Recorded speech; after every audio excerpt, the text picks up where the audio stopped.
young people from my church. And I saw there how good Jesus is. And I asked him to be my friend.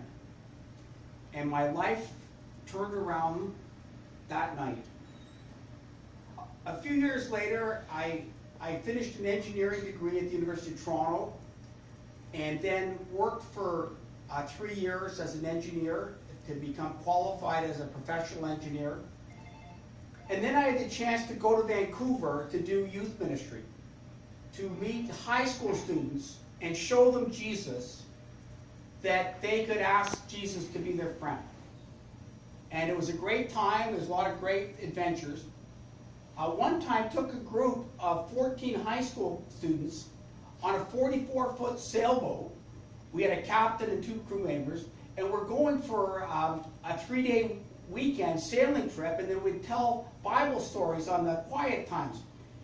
And we went out from Vancouver, going across, and we were going to go up the coast on the east side of the strait, and stop in places along there. But there's a great storm, and the captain said the waves were too great and the wind too great. He couldn't turn the boat, and we're going out, and we're thinking, well, what's going to happen here?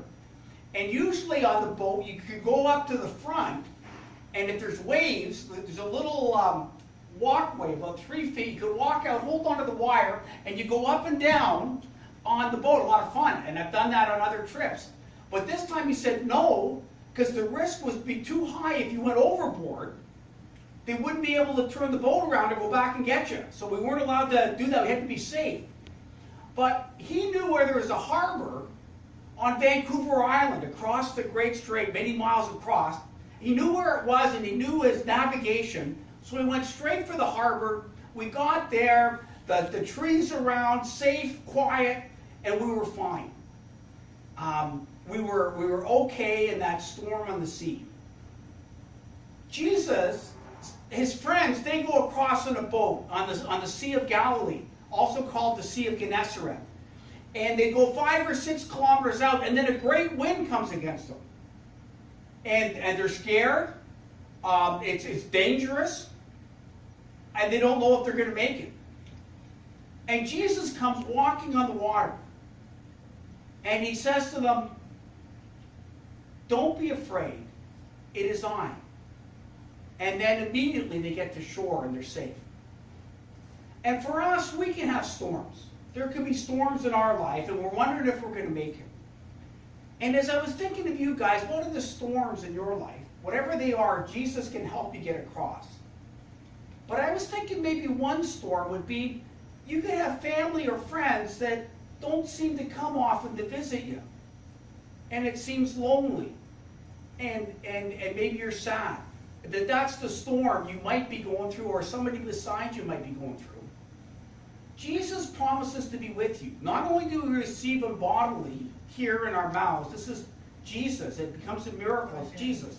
But also, he is with you in spirit. He's in your heart. He's beside you. And he can give you time, and he can give you comfort. So what should you do? You should believe in Jesus. Believe that he's the Son of God. He died on the cross. He rose again. He's alive. He's with you. And you should pray. You should pray to God to help others and yourself. Pray not just for the ones that visit you, but pray for all the ones you know. And love the people beside you. Jesus is with you to help you through whatever storm you go. He loves you. Amen. Amen.